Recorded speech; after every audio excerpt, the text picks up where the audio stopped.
চোখের পানিতে বলবি রব্বানা ফাগফির লানা। তুই সুযোগ পেয়ে গেছিস আঁধার রাতে মাবুদের সঙ্গে একবার কন্টাক্ট করে নিবি, এটা আমি বলে গেলাম। অতএব সূর্য মানুষের সঙ্গে কথা বলে। আল্লাহ তাবারাক ওয়া তাআলা বলছেন, ইয়া আইয়ুহাল্লাযীনা আমানু, হে ঈমানদারেরা।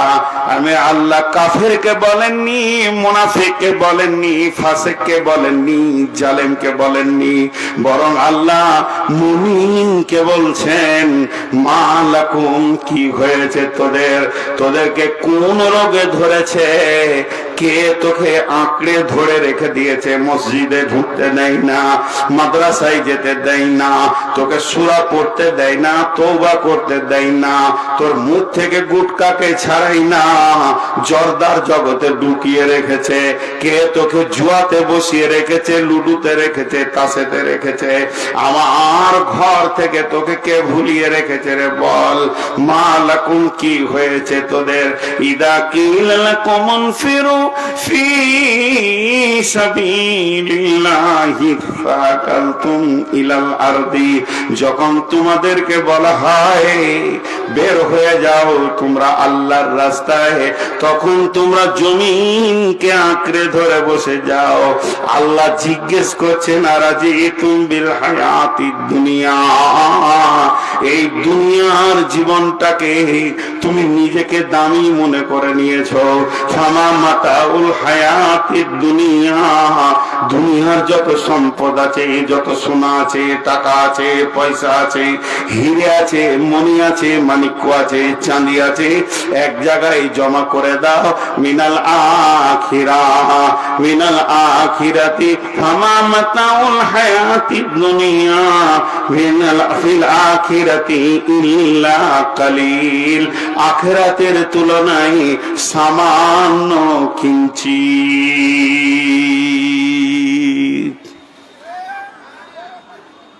কারো ওখানে বাটা কোম্পানি জুতা নাই? কারো বেশ ভালো মজবুত, যেন না ছিঁড়ে। ও আবার ফোন করতে করতে এখানে ঢুকছে। ভাইয়া, এবার একটা দর্শন তথ্য 1 মিনিট বলবো। এই লাইট বন্ধ কর, দুটো হ্যালোজিন বন্ধ করলাম, তুই আবার ওইটাকে জ্বালছিস। আচ্ছা, এখন ছবি আসছে না? হ্যাঁ, খামকা জান জ্বালানি, খামকা জান জ্বালানি মানে বিহারের প্রোগ্রামে। এই যে বাংলাদেশ কালকে যাবো, আজকে রাতে চলে যাবো বাংলাদেশ ইনশাল্লাহ, কালকে সকালে পার হয়ে যাব। ওরা যত আলো এইখানে দিয়ে দেবে, বড় বড় সেই সাদা বাল্ব, একদম বক্তার লোম পর্যন্ত দেখা যাবে, দাড়ি চোখের পাতা পর্যন্ত দেখা যায়। দেখবেন বাংলাদেশের ভিডিওগুলো। আর এরা সামনে থেকে মেরে দিলে ফোকাস দেখে লিগা। আর আমি তখন দেখছি এখানটা আন্ধার, কেউ নাই। হাজি চোখে হ্যালোজিন থাকলে সামনে আন্ধার মনে হবে না? কিছু বুঝে না। দুদিকে দুটা খুঁটি দিয়েছে, বাঁশ দিয়েছে, দিয়েছে তো পাছাই বাঁশ দিয়ে ছেড়ে দিচ্ছে সালা। কোন লাইট ম্যান চোখে ধরে লেই তো? কত সুন্দর ছবি আসছে, আর বলছে যে ছবি আসবে না। জি, তো এবার দেখেন আমরা কটা দেশ ভ্রমণ করি? কয়টা দেশ? জি, 6টা। কয়টা বললাম? সবাই একবার বলেন, কয়টা বললাম? 6টা। মাশাআল্লাহ, আপনারা কথা বলতে শুরু করেছেন। এই দেশগুলোর নাম বলি, এগুলো সব ফিলোসফি থেকে বলছি, দর্শন থেকে বলছি, ধ্যানের সঙ্গে শুনবেন।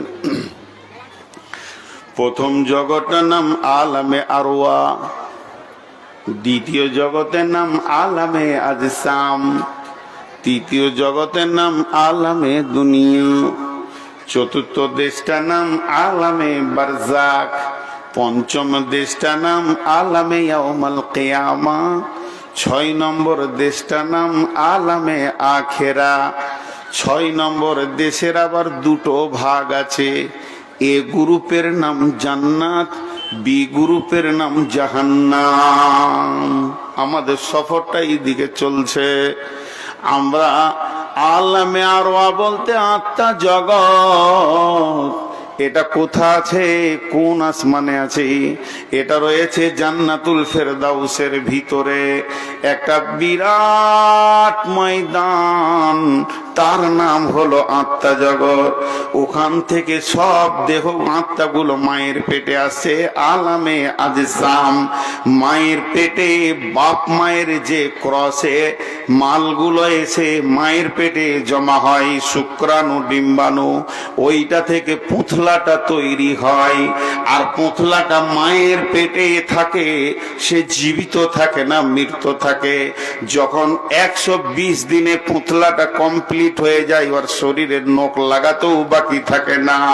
পরিপূর্ণ গ্যারেজে যখন বডিটা তৈরি হয়ে যায়, সেদিন আল্লাহ ফেরেশতা দিয়ে একটা আত্মাকে ওই জান্নাতুল ফেরদাউস থেকে এর ভিতরে ভরে দেয়, এবং ওই পুঁথলাটাও তখন নড়াচড়া করে আর বলে দেয়, এটাই তোর দুনিয়া, শ্বশুর বাড়ি, মামার বাড়ি, ঘোড়ার গাড়ি তোকে দিয়ে দিলাম।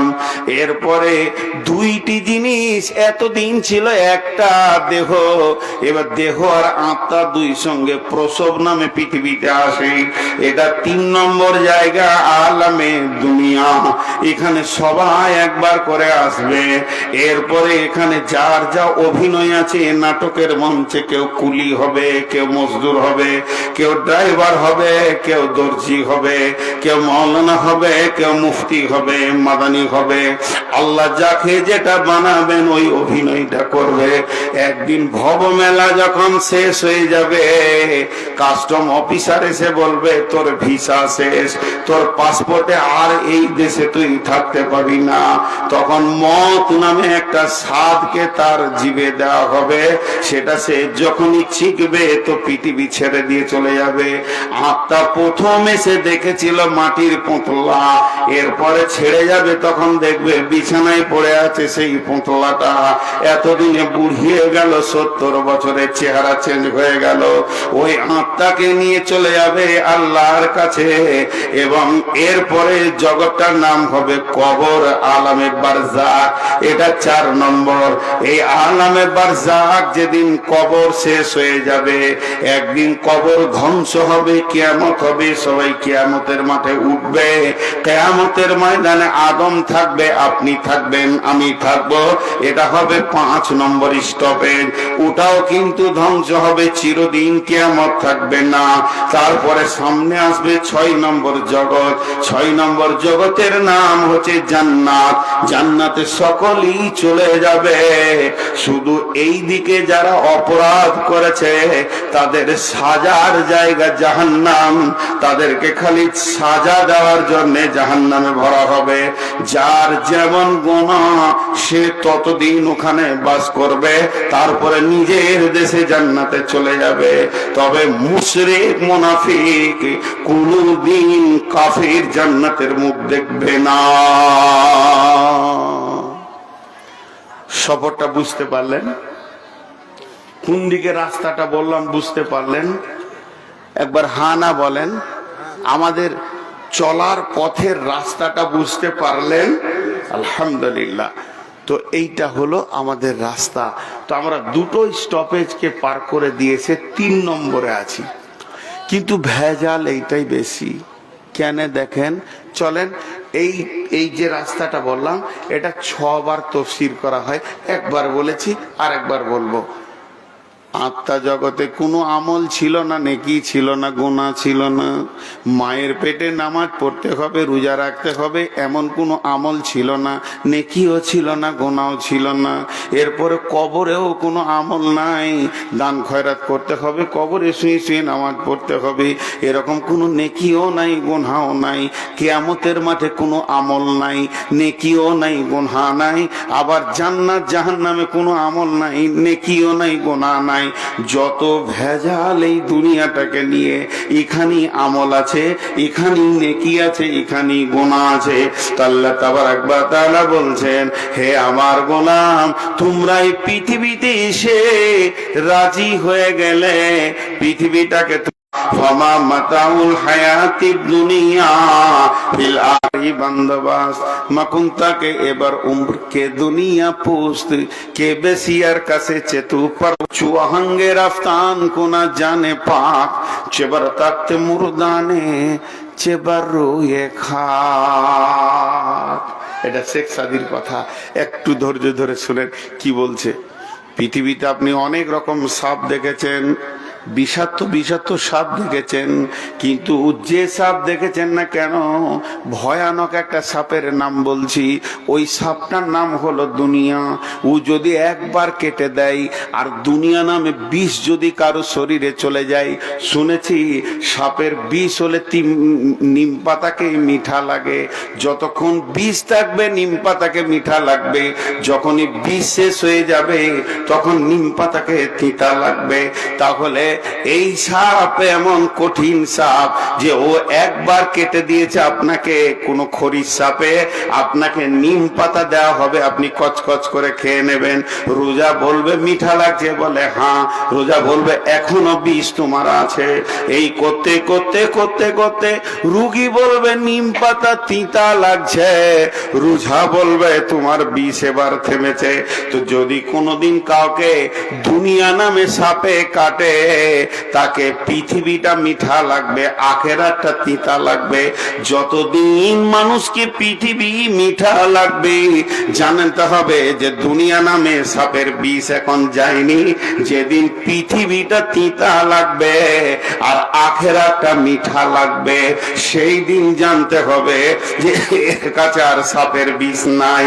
বন্ধুরা আমার, শেখ সাদি এটা বলছেন, যখন এটা হবে আল্লাহ রসুল বলছেন আমার উম্মতদেরকে অহান রোগে ধরবে। এই অহান রোগটাকে সাপের বিষ বলে আমি আপনাদেরকে বুঝালাম। আল্লাহ রসুলকে বললেন অহান রোগে ঢুকবে। সাহাবীরা জিজ্ঞাসা করলেন মা অহান ইয়া রাসূলুল্লাহ, অহান কাকে বলে? আল্লাহর নবী বললেন অহান এমন একটা রোগ, হুব্বুদ দুনিয়া কারাহিয়াতিল মউত, পৃথিবীকে মহব্বত লাগবে আর মওতকে খারাপ লাগবে। তখন জানতে হবে যে ওর রোগ এখনো আছে। আর সাহাবীদের কি ছিল? হুব্বুল মউত কারাহিয়াতিদ দুনিয়া, তারা দুনিয়াকে ঘৃণা করেছে আর মওতের পরের জগৎকে তাদেরকে মিঠা লেগেছে, তাদেরকে সাপের বিষ লাগেনি। তা আল্লাহ শেখ সাদি রহমতুল্লাহ আলাইহি বলছেন দুনিয়ার চিন্তা তুমি যতই করবে তোমার দিল আসুদা হবে না।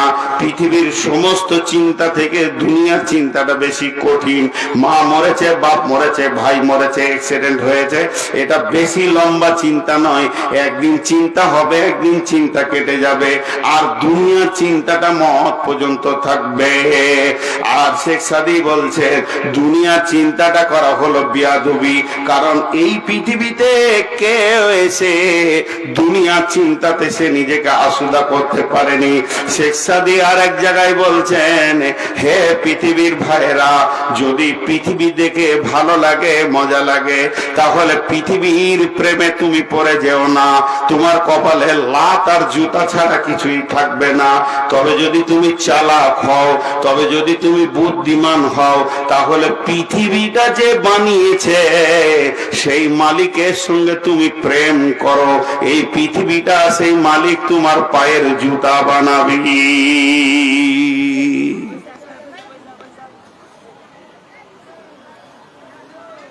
রাস্তায় একটা সুন্দর যুবতী মেয়ে, 18 বছরের লড়কি, দেখতে খুব সুন্দর উজেছে, আর ওর দরকারও আছে। বেটা ছেলের বেটি ছেলের দরকার আছে, তো বেটি ছেলের বেটা ছেলের দরকার আছে, দরকার নাই তা লয়। ও লাফ মেরে যদি বেটি ছেলেটা ধরে লাই, জুতা খাবে না? বলেন জুতা খাবে না?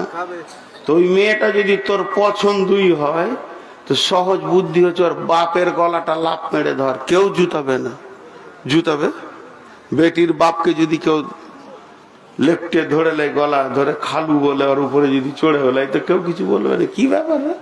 তোমার বাপের দিলটা যদি তুই নিয়ে নিতে পারিস, তো ওই বিটিটা, ওই বেটি ছেলেটা তোর কম্বলের তলায় চলে আসবে, তোর জুতা সাফ করবে, করবে না? আর যারা লাথাই তো ওর ভাই জুতা পিটা করতো তোকে, সেই ভাইরাই ফের তোকে গাড়ি করে নিয়ে ঘুরবে। আর দুলা ভাই বলবে, তুই ওদেরকে বলবি জুতা সাফ করে দে। তো শুধু প্রসেসটা চেঞ্জ। তো পৃথিবীর প্রেমে যারা পড়বে তারা লাত আর জুতা খাবে, আল্লাহর প্রেমে যারা পড়বে পৃথিবীটা আল্লাহ ওর জুতা বানিয়ে দেবে, এটাই কথা। আর আল্লাহ তাবারাক ওয়া তাআলা বলছেন, আরাদিতুম বিল হায়াতিদ দুনিয়া মিনাল আখিরাহ খবর ফামা মাতাউল হায়াতিদ দুনিয়া ফিল আখিরাতি ইল্লা কালিল। বিশ্ববাসীরা, কি হয়েছে তোদের? কোন রোগে ধরেছে তোদের? পেছনে কোন এমন চুম্বকের টান রয়েছে? তোরা পৃথিবীটাকে মজবুত করে ধরে নিলি, আমি আল্লাহ হাজার ডেকেও তোদেরকে পেছি না। যত এইখানেই যাও, একজনে যাবে না, এই বস তুই, মারবো তুলে আছাড় তা আঁতুড়ি বের করে দেবো তোর। এই অভ্যাস গুলো খুব বাজে অভ্যাস। ওখানে শয়তান এসছে, উঠি ধরছে যে ওইটা কখন দেখতে হবে, একজনা হবে না। আল্লাহ জিজ্ঞেস করছে, কি হয়েছে রে? পেছি না কেন তোদেরকে মসজিদে? দিয়ে বলছে দুনিয়াতে ধরেছে। আল্লাহ বলছে, সামান্য জিনিসে আশক হয়ে গেলি? আপনাদেরকে একটা কথা জিজ্ঞেস করছি, উত্তর দেবেন। ওদেরকে হাঁকান তো, ভাগান ওদেরকে, আমার দিকে আসেন, উত্তর দেবেন। আপনাদের এখানে মানুষ মরলে জানাজার নামাজ হয়? ওই লোকগুলো জানে না জানাজার নামাজ হয়। তা আজান হয় নামাজে?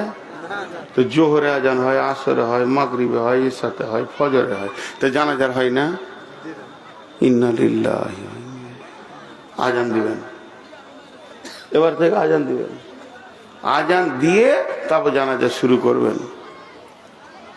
একটা কথা জিজ্ঞেস করি, আজান হয় কিন্তু আমরা খেয়াল রাখি না। আজান হয় কিন্তু আমরা খেয়াল করে শুনি না, তাই শুনতে পাই না। দুনিয়াটা কত বড়! তাফসীরের মধ্যে দিয়েছি আজান আর তাকবীর আর ইমামের তাকবীরে তাহরিমার মধ্যখানটার নাম দুনিয়া। এটা কেন বলেছেন কান করে শুনেলেন বন্ধুরে আমার, মনে করলেন এখানে একটা বড় ইজতেমা হচ্ছে, সম্মিলন হচ্ছে, হাজার হাজার লোক এসছে। এবার মুয়াজ্জিন আজান দিল, আল্লাহু আকবার, আল্লাহু আকবার, লা ইলাহা ইল্লাল্লাহ। লোক উজু করে চলে এলো, 10,000 লোক, 20,000 লোক। ইমাম ডাক করে দেয়া হলো, ইমাম সাহেব দাঁড়িয়ে গেল।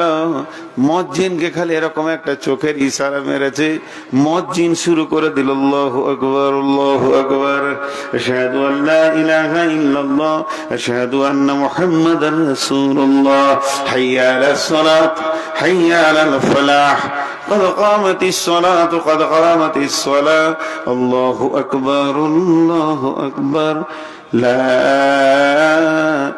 إله إلا الله। এবার ইমাম কি বলবে? আল্লাহু আকবার। মুয়াজ্জিনের লা ইলাহা ইল্লাল্লাহ আর ইমামের আল্লাহু আকবার, মধ্যখানে সময়টা কতক্ষণ? 1 বছর নাকি? করেন, ও ভাই আপনি একটু পেঁচিয়ে যান, আপনার পাটা ঠিক করেন, ও ভাই আপনার গোড়ালির কাপড়টা তুলেলেন, মোবাইল গুলো বন্ধ করেলেন। এই কথাগুলো যখন বলবে খুব বেশি 1 মিনিট। একজন মুফাসসির বলতে, বন্ধু এরই নাম দুনিয়া। কি করে হলো? বলে তোমার নামে আজান একটা হয়ে গেছে, যটা মানুষ এখানে বসে আছি তয়টা তো জানাজার নামাজ আছে না নাই? তয়টা নামাজ আছে, ওয়াক্ত বলছি না, প্রত্যেকটা মানুষের পেছনে একটা করে জানাজার নামাজ আছে। যেদিন তুমি আতুর ঘরে জন্ম নিয়েছো তোমার কানে আজান পড়ে গেছে, ওই আজানটা ছিল তোমার জানাজার আজান। তোমাকে পৃথিবীতে দেয়া হলো আজান আর তাকবীরের পর, আর তোমাকে হুঁশিয়ারি দেয়া হলো তোমার জন্য একটা ইমাম উজু করে রেডি হয়ে আছে, খালি একবার মরে দেখো, ইমাম এসে ওই আজানই তোমাকে নামাজ পড়িয়ে দেবে। তোমার তোমাকে এতটুকু টাইম দেয়া হলো, আজান হয়ে গেছে, তাকবীর হয়ে গেছে, ইমাম উজু করে দাঁড়িয়ে আছে, এরই ভিতরে তুমি জুয়া খেলেছো, এরই ভিতরে তুমি তাস খেলেছো। হতভাগা মুসলমান, আজানের পর কেমন করে তুমি তাস খেলতে যেতে পারো? আজানের পর খুব বেশি যদি চাপ আসে পেশাব পায়খানায় যাব, আবার এসে কাতারে দাঁড়াবো, কিন্তু তুমি তাস খেলতে চলে গেছো। এত বড় মাহফিলের ভিতর থেকে যদি আমি ইমামকে বলি, হুজুর একবার আসি, কাটিহারে একটু জুয়া খেলে আছি, তাস খেলে আছি, 2 বোতল খেয়ে আসি। হে মুসলমান, তোমার জিন্দেগিতে আজান পড়ে গেছে, তোমার জীবনটা কত পবিত্র, তোমার জীবনে তাকবীর হয়ে গেছে, তোমার জন্য ইমাম উজু করে রেডি হয়ে গেছে। এই মধ্যখানে তোমাকে দ্বীন ইসলামে শুধু নয়, মসজিদের ভিতরের টাইমটা তোমাকে সামান্য 1 মিনিট ছেড়ে দেওয়া হয়েছে। যা খানিকটা দুনিয়া করে এলে আবার তুই এসে শুয়ে পড়বি, তোর নামে ইমাম তাকবীরে তাহরিমা বেঁধে জীবনের শেষ বিদায় ভাষণটা দিয়ে তোকে ছেড়ে দেবে। এর ভেতরে তুই জুয়া, তাস, লুডু, ডাবা, লুচ্চা, বেপর্দা, রান্ডি, বেশ্যাগিরি সমস্ত পাপের সঙ্গে মোলাকাত করে তুমি হাজির হয়েছ। তোমার মতো বেঈমান আর কে হতে পারে? এর জন্য আমার রব বলছেন, আরাজি তুমবিল হায়াতিদ দুনিয়া মিনাল আখিরা, তোমরা কি দুনিয়াটাকে নিয়ে এতই মাতামাতি করেছো, চলার পথে একটা ছোট্ট মতো মার্কেট পেয়েছো, আল্লাহর জান্নাতকে ভুলে বসেছো। এর মতো পাগল আর কে হতে পারে? আল্লাহ তাবারক ওয়া তাআলা বলছেন, ফামা মাতাউল হায়াতিদ দুনিয়া ফিল আখিরাতি ইল্লা কালিল। শুধু এই আয়াতটার ব্যাখ্যা 4 থেকে 5 ঘন্টা হয় বন্ধু। তারপরের আয়াতে যাচ্ছি, আল্লাহ তাবারক ওয়া তাআলা বলছেন, ইল্লা তানফিরু। এবার আল্লাহ রেগে গেছেন এত মিষ্টি মিষ্টি করে বুঝানোর পর, ইল্লা তানফিরু ইউআযিবুকুম আযাবান আলীমা ওয়া ইস্তাবদিল কওমান গায়রাকুম ওয়া লা তাজরুহু শাইয়্যা ওয়াল্লাহু আলা কুল্লি শাইইন কাদির। সকলে বলেন শাইইন কাদির। আল্লাহ বলছেন ইল্লা তানফিরু। যাদের মুখস্থ আছে বলেন, মুখস্থ না থাকলে মনে মনে বলেন, আমি কেটে কেটে বলবো। আল্লাহর হুকুমটা এখানে কত কড়া আসছে দেখেন, ইল্লা তানফিরু ইউআযিবকুম আযাবান আলীমা ওয়া ইস্তাবদিল কওমান গায়রাকুম ওয়া লা তাজরুহু শাইয়্যা ওয়াল্লাহু আলা কুল্লি শাইইন কাদির। আল্লাহ তাবারক ওয়া তাআলা বলছেন, তোদেরকে ভালো করে বানালাম, তোদেরকে সুন্দর করে বানালাম, তোদের দ্বারা কাজ নিব বলে আমি বানালাম। কোন বিরাগী মন উদাসী হীরা গুহার মাঝে, কার বিরহে চোখের পানি ঝরাই সকাল সাঁঝে। কিসের বোঝা বহন্তরে, কিসের বোঝা বহন্তরে, কোন বোঝাটা সে বইবে?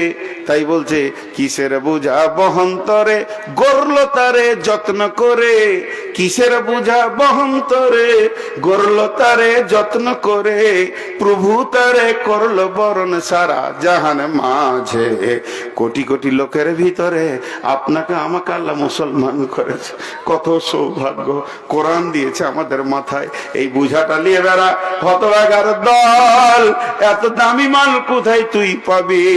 এটাকে থুইয়ে দিয়ে তুই শুয়োরের বাচ্চা নিয়ে বেড়াচ্ছিস, মদের বড় ব্রেল নিয়ে বেড়াচ্ছিস, তাহলে তুই কত নোংরা হয়ে গেছিস। আল্লাহ তাবারক ওয়া তাআলা বলছেন, আমি তোদেরকে বানালাম, আমার পৃথিবীতে ধানের আবাদ করতে হবে তার জন্য নেই, গমের আবাদ করতে হবে তার জন্য নেই, ভুট্টার আবাদ করবি তার জন্য নেই, বরং আমার কোরআনের প্রতিষ্ঠিত আবাদ তোরা করবি তার জন্য।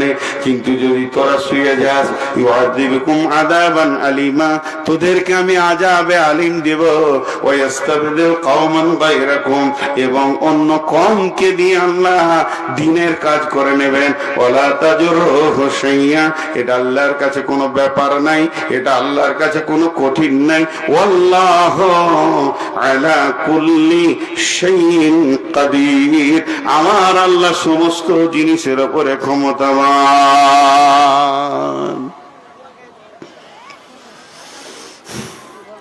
ছোট্ট একটা মিসাল দিব, মাঝে একবার জিজ্ঞেস করে আপনাদের বিরক্ত লাগছে নাকি?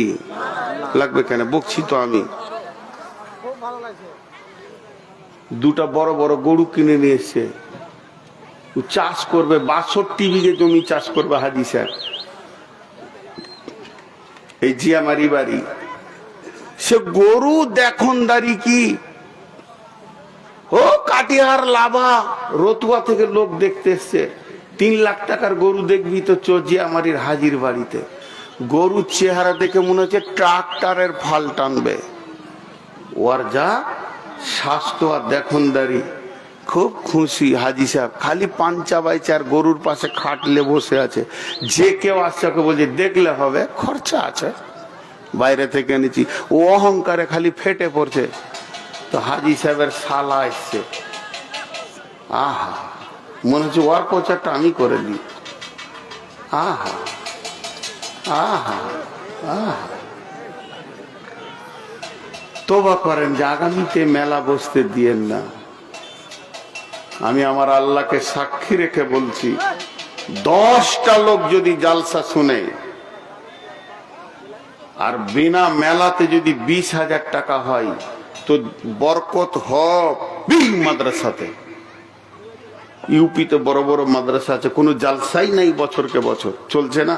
এই খাবিস ইবলিশ গুলোকে নিয়ে এসে পাশে রেখেছেন, tongue tongue tongue tongue tongue tongue করে বাজাচ্ছে। এগুলোকে জুতা পিটা করতে হবে, জুতা পিটা করতে হবে। কিন্তু কে করবে? কমিটি বসিয়েছে। খবরদার না, মেলা করবেন না। তো হাজি সাহেবের শালা এসছে, তো দুলা ভাই হলো একটু মজাক করছে, বলছে দুলা ভাই গরু দুটো একবার নাঙ্গলে লাগান তো, নাহলে গাড়িতে, তো গাড়ি চড়ে এলি একবার। তো বলছি তুই কি বুঝবি বে, তোর হুঁশ আছে, শালা আইলে গিয়ে আর কি মারছে, দাও না যে। তখন কিষানকে বলছে ওই গরু দুটা গাড়িতে জুড়তো আর ওই শালাকে একবার গাড়িতে চড়াতো। শালা হলোই লেগে শালা করেই বলছে। তো গরু যখনই জোয়ালটা কাঁধে দিয়েছে, 2টা গরু শুয়ে পড়লো। তখন হাইসে বলছে কোনো গোলমাল হয়েছে মনে হয়, ডান দিকটা বাঁ দিকে, বাঁ দিকটা ডান দিকে কর। আবার লম্বা হয়ে শুয়ে পড়লো। 3বার যখন শুয়ে পড়েছে, হাজি সাহেব খাট মাঠ ফেলে দিয়ে বাড়ি ঢুকে গেছে। ওর শালা বাহির থেকে ডাকে, এসে না জিতলা ভাই, চুপ করে শুয়ে আছে ঘরের ভিতরে। বলছে বকিস না বে, মন টন খারাপ, জোয়ান লিবে না। গরু বলে দিলে কি জোয়ান লিব না, বাকি দেখবে দেখে লো, জান ভরে দেখে লাও, নয়ন ভরে দেখে লাও, আঁখি ঠান্ডা করে লাও, কিন্তু জোয়ান ব্যাস। এটা ওরা প্রতিজ্ঞা করেছে। রাত্রিবেলায় হাজি সাহেব 3টে বেটাকে ডেকে বলছে খবর যে খারাপ রে, 2 লাখ টাকা দিয়ে মাল নিয়ে এলাম, দিয়ে এই অবস্থা হচ্ছে, মান সম্মান তো থাকে না। একটা বেটা বলছে বেচে দেন, দাম পেয়ে যাবেন, দেখনদারি ভালো আছে। আর একটা ওর হাজি সাহেব বলছে আমি মক্কা ঘুরে এসছি, ওই লেগা লোককে ধোকা দিব। আমি ধোকা খেয়েছি, কিন্তু আমি কাউকে ধোকা দিব না। তখন বড় বেটা বলছে জবাই করে দেন, কালকে মাল টাটকা হয়ে যাবে, জালসার দিন আছে, বিক্রি হয়ে যাবে। আপনাদের কাছে আমার প্রশ্ন, ভোরবেলায় উঠে 2টা গরুকে জবাই করে একবার রাস করে দিলে মাংসর, গোটা গাঁকে বিক্রি করে দিয়ে 2 লাখ টাকা তুলে নিল। হাজি সাহেব কি বলবে যে আমার গরু জবাই হয়ে গেছে, 50 বিঘে জমি আর চাষ করব না? বলবে? ট্রাক্টর লে চাষ কিন্তু বন্ধ, ওদের শোকে চাষ বন্ধ। আল্লাহ তাবারক ওয়া তাআলা বলছেন এটা আমার ফসল, তোদেরকে আমি বানালাম, আশরাফুল মখলুকাত বানালাম, শুধু তাই নয় শেষ নবীর উম্মত বানালাম। এই পর্যন্ত শেষ নয়, সারা পৃথিবীর মাটিটাকে তোদের জন্য মুসল্লা করে দিলাম। তোদের সম্মান বাড়াতে বাড়াতে বাড়াতে বাড়াতে আসমান তাক আমি পৌঁছে দিয়েছি। তোদের সুপারিশ ছাড়া অন্য নবীরা জান্নাতে যাবে না। তাহলে তোদের নাম আমি কত বাড়িয়ে দিলাম। কেন কেন কেন? আমার কোরআনের তোরা চাষ করবি, কিন্তু তোদের ঘরে যখন কোরআন আসছে, তোদের ঘরে যখন মাদ্রাসা আসছে, মসজিদ আসছে, লম্বা হয়ে তোরা শুয়ে পড়লি। এটা করতে আমরা রাজি নই। আল্লাহ তাবারক ওয়া তাআলা বলছে এবার আমি বিজেপি আর বজরঙ্গের হাতে ছুরি দেব, তোদেরকে আগে জবাই করবে। আমার দিনের যখন ঘাটতি হবে, তোদের পিঠের চামড়া তোলার ব্যবস্থা করব, আর অন্য কমকে দিয়ে আমি কোরআনের খিদমত করে নিব। এটা আমার কাছে কোনো ব্যাপার নাই। আমি হলাম সমস্ত জিনিসের উপরে ক্ষমতাবান। আজ কি সারা পৃথিবীর মুসলমান কোরআনকে ছেড়েছে? আল্লাহ পাইয়া বিশ্ব বিজয়ী ছিল একদিন যারা, আল্লাহরে হারায় ভীত পরাজিত আজ দুনিয়ায় তারা। খোদার সঙ্গে যুক্ত সদায় ছিল যাহাদের মন, দুঃখে রোগে শোকে অটল ছিল যাহারা সর্বক্ষণ। এসে শয়তান ভোগ বিলাসের কারিয়া নিয়েছে ইমান তাদের। শয়তান এসে একদিকে খালি বলছে খাও খাও আর সৌ সৌ বিলাসিতার বাড়ি বানাও, বিছানা বানাও, আর ভালো ভালো মুরগা হালুয়া খাও, ভেজালে যেও না। শয়তানে ইঞ্জেকশনটা মেরে দিয়েছে। এসে শয়তান ভোগ বিলাসের মাল কারিয়া নিয়েছে ইমান তাদের। আল্লাহরে হারায় মুসলিম আজ হয়েছে সর্বহারা। এদের আর দাঁড়াবার কোথাও জায়গা নাই। রোম সম্রাট 1.5 লক্ষ সৈন্য পাঠালো জর্ডান বর্ডারে। রোম সম্রাট একটা দুটা নয়, 1.5 লক্ষ সৈন্য পাঠিয়েছে জর্ডান বর্ডারে। মদিনা থেকে মাত্র 30,000 গেছে। 30,000 বাঘের সামনে 1.5 লক্ষ ভেড়া কিছুই করতে পারেনি। তাদেরকে হুঙ্কার মেরে দেশ ছাড়িয়ে দিয়ে রোম সম্রাটকে বিজয়ী ঘোষণা করলো। আল্লাহ কোরআনে একটা সূরা দিয়ে দিলেন, গুলিবাতির রোম। 30,000-এর ক্ষমতা কত ছিল? বদরের প্রান্তে মাত্র 313 জন হাজারের মোকাবেলায় লাব্বাইক বলেছে। বেঈমানদের 70 জনকে কেটে কুয়াতে ভরে দিয়ে 70 জনকে গরুর মতো পিটিয়ে নিয়ে মসজিদে নববীতে বেঁধে দিয়েছে। শুধু তাই নয়, উহুদের প্রান্তে তোলপাড় করে দিয়েছে। এই পর্যন্ত নয়, খন্দকের ময়দানে চুরমার করে আল্লাহ ধ্বংস করে দিয়েছে। আজকে সেই বংশের লোক আমরা, আজকে সেই খানদানের লোক আমরা, যাদের লোক আমাদের বাপ দাদারা 3 দিন 10 দিন না খেয়ে পড়ে আছে মসজিদে নববীতে, তারপরও চুরি করেনি, ডাকাতি করেনি। তারপরও আমরা সেই খানদানের সেই বীচের লোক আমরা। আমাদের আত্মীয় স্বজনরা পূর্বে এমন ছিল, 70 দিন খেতে পাইনি। সাদকার খেজুর এসেছে, খেজুরের ডাল বাঁধা আছে, পেকে পড়ে গেছে, তুলে রসুলের হাতে দিয়েছে, চুরি করে খাইনি। আর আমরা সেই বংশের লোক আজকে জুয়া খেলি, তাস খেলি, লুডু খেলি, দাবা খেলি, সুদ খাই, মদ খাই, বেঈমানি করি, লুচ্চামার আন্ডিগিরি করি, বেশ্যাগিরি করে। আমাদের কোনো পরিচয় নাই। তাই শয়তান এমন ইঞ্জেকশন মেরে আমাদেরকে শেষ করে দিয়েছে, আমাদের শেষ করে দিয়েছে। বলছে আল্লাহ আজকে আমাদের নাই, এর জন্য দাঁড়াবার আমাদের জায়গা নাই। আছে যেটা বলেন কথা বলে না। কুত্তা দেখেছেন? কুত্তা, আরে এতগুলো লোক কথা বলে না। কুত্তা দেখেছেন? কুত্তা 2 রকম আছে। একটা কুত্তার মালিক আছে, ওর মালিক কি করে? ওকে যত্ন করে। আর একটা কুত্তা আছে, ওর মালিক নাই। এই দোকানে যাবে, কাটাম করে কাটে, ওই দোকানে যাবে, ওই মার খেতে খেতে ফুটিয়ে গেল। আজকে মুসলমানদের অবস্থা তাই, কুত্তার মতো। এদের কোনো মালিক নাই, এদের মালিক ছিল আল্লাহ। সেই দরজাটা ছেড়ে দিয়ে রাস্তার কুত্তা হয়েছে রাজ। কেউ লাই না, বিজেপি লাই না, বজরং লাই না, কংগ্রেস লাই না, তৃণমূল লাই না, সিপিএম লাই না, ঝাড়খণ্ড মোর্চা দল লাই না। এরা যেখানেই যায় লাত খায় আর ঘুরে আসে। আসল জায়গাটা ছেড়ে দে, মুনিবের দরজা ছেড়ে দিয়ে পরে মুনিবের দরজায় গিয়েছে। এর জন্য এরা লাত খেয়েছে। আল্লাহ একটা ওষুধের কথা বলছেন, এটা বলে আজকের মতো শেষ করে দেবো। আজকে আপনাদের সামনে আমার পরে চতুর্বেদী আছে, বিখ্যাত বক্তা, বাংলা, বিহার, উড়িষ্যা মিলে। আমার ছোট ভাই ধরেন, ঠাট্টা করছি না, ভালো যোগ্য আলে, মাশাআল্লাহ। কথা বলবে, শুনবেন, কেউ উঠবেন না। তো সেটা কি?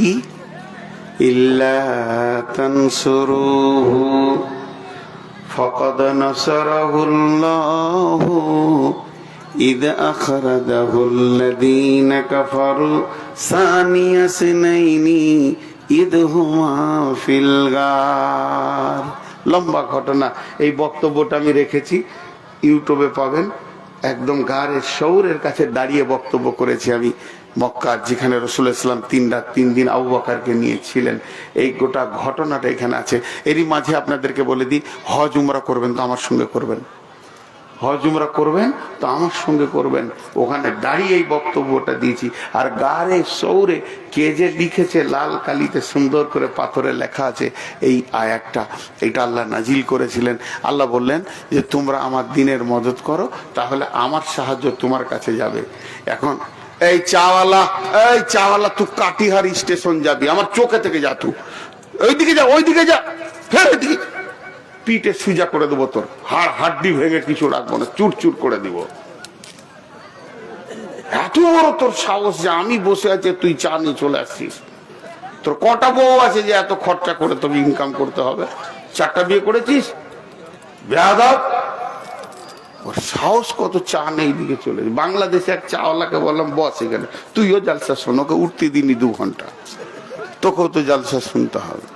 তো আমি আপনাদের সামনে যেটা বলছি, ছোট্ট একটা উদাহরণ দিব। সারা পৃথিবীর নেতাদের পা ধরতে হবে না, সহজ রাস্তা হচ্ছে আল্লাহর কাছে কেঁদে আল্লাহকে রাজি করলে দুনিয়াটাকে পায়ের জুতা বানিয়ে দেবে। এটাই সহজ রাস্তা। তো একটা উদাহরণ দিয়ে আজকের মতো ছেড়ে দিব। দাদু নাতি 2 ভাই।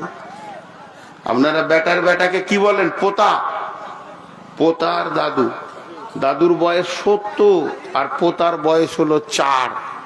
একই বয়স তাহলে না, কাছাকাছি। ওটা সামান্য 66 বছর কম বেশি, ওটা খুব কম বেশি লয়। তো 2 ভাই, তো দেখবেন ওদের আবার মহব্বত খুব বেশি হয়, মানে আসলের থেকে সুদের মায়া বেশি। আমার একটা নাতিনি হয়েছে, কি বলবো রে ভাই, ওকে ছেড়ে আসতে কষ্ট লাগছে, বউ ছাড়তে তো কষ্ট লাগছিল না। তো ছোট্ট মতো আছে, নানা বলতে শিখেছে কোন রকম। তো এ হচ্ছে একটা প্রেম মহব্বত। তো এবারে আমার মতো ওর বুড়াটা রোগা, রাতে রুটি খায়। তো বৌমাটা এসে বলছে, আর শাশুড়িটা আছে, তো বৌমাটা বলছে আব্বা ওই আটা শেষ হয়ে গেছে গহমের, তা 2টি গম দিচ্ছে, একটু মেশিন থেকে কুটে নিয়ে চলে আসেন। দে মা, দিয়েছে। তো 20 কেজি মতন দিয়েছে গম, ওটাকে বেঁধেছে, এবার ও মেশিন ঘরে যাবে। এ ক্যাঁট মালটা শুয়েছিল, গুঁটলুটা, ও উঠে গেছে, উঠে দেখছে কি ব্যাপার, দাদু কাপড় পরেছে, মানে ও জামাটা উল্টা করে পরে লেছে, আমিও যাব। বুড়া তখন হিসাব করছে, ওটা তো 20 কেজি, এটাও 20 কেজি, 40 কেজি হয়ে গেল। আমি তো 20 কেজিতে বাঁচছিলাম, এখন কত হলো? 40 কেজি। তো একে তো ধুমকালে হবে না, কানবে গাল ভুলিয়ে, তাকে একটু বুঝিয়ে দিই। বলছে দাদু, বলে কি, নদীতে প্রচুর পানি, প্রচুর পানি, পার হতে পারবে না তুমি। বলছে লাফে পেড়ে যাব, লাফ মেরে। তা হলো না, বাঘ এসছে, ও বাঘকে এমন মারবো আর দাঁত ভেঙে দিব। ছোট ছেলে বলছে, তার মানে ও যাবে। শেষকালে দেখছে, বলছে ওইটাকে, বলছে আমার মা। বলে ওটা আমার বৌমা। তাহলে তোমারও মা আমারও মা। এইটা কি? বলে গমের বোঝা। বলে তোমার মা আমার মা গমের বোঝা দিয়েছে, এইটাকে মেশিনে পিড়ে আনতে হবে, এটাকে পিষে আটা বানাতে হবে। তাহলে আমার সঙ্গে যদি যেতে হয় 2 ভাইয়ে যাব, অর্ধেক রাস্তা তুমি নিয়ে যাবো, অর্ধেক আমি নিয়ে যাবো। বলছে দেন। আচ্ছা পারবে 20 কেজি নিতে? ওয়ারই ওজন এখন 12.5 কেজি হয়নি, তো 20 কেজি। তো প্রথমেই বলছে দেন, তখনই বলছে লেড়ে ধর ধর, বলে আর মাথায় দিয়েছে বোঝাটা। কিন্তু বন্ধুরে সমস্ত ওজনটা ওপর দিকে টান মেরে ধরে আছে, শুধু মাথাতে প্যাকেটটা কোন রকম চুলে ঠেকেছে। কচি কচি হাতগুলোকে দিয়ে মাজা হিলিয়ে হাঁটছে, আর মনে মনে ভাবছে আমি 20 কেজি মাল নিয়েছি। আর কল কল করে ঘেমে গেছে, খেলার সাথীদেরকে ইশারা মারছে, পারবি, খালি দেখ কি মাস্তান, 20 কেজি মাল নিয়েছি। কিন্তু আসল ওজনটা কার হাতে? আসল ওজনটা দাদুর হাতে। যেতে যেতে যেতে যেতে মেশিন ঘরে গিয়ে দাদু দেখছে কোথা আমার ঘেমে গেছে, কল কল করে জামা দিয়ে মুখটা মুছে দিল। দূর গালে চুমা এসেছো, চলো তোমাকে আগে জিলেপি দিব, তোমাকে আগে পাঁপড় দিব, তুমি যা চাইবে আমি দেব। 2 গালে চুমা দিয়ে দিল। আল্লাহ তাবারক ওয়া তাআলা বলছেন এইটার ওজন এত বেশি, সারা পৃথিবী তোরা মাথা ভিড়িয়ে নিতে পারবি না। তবে ওই ছেলেটার মতো খালি তোরা মাথা ভিড়া, আমি আমার কুদরতি হাতটা তোর মাথার উপরে রাখবো। ইল্লা তানসুরুহু ফাকাদ নাসারাহুল্লাহ। তোরা যখন আমার দ্বীনকে নিয়ে আগে বাড়বি, আমি রব তখন আমার কুদরতি হাতটা তোর মাথার উপরে রাখবো, তোকে আমি ওজন দিব না। তাতেই তোরা কল কল করে ঘেমে যাবি। আমি বলে দিয়েছি ইন্নাকা লা তাহদি মান আহবাবতা ওয়ালাকিন্নাল্লাহা ইয়াহদি মান ইয়াশা। কে হেদায়েত পেল কে না পেল তোর সঙ্গে কোনো অঙ্ক থাকবে না, তুই খালি মাথা ভিড়িয়েছিস, এর জন্য আমি তোর গালে চুমা দিব রে, তোকে আমি বুকে লাগাবো রে, আমার জান্নাতুল ফেরদাউসকে তোকে ফ্রি করে দিব।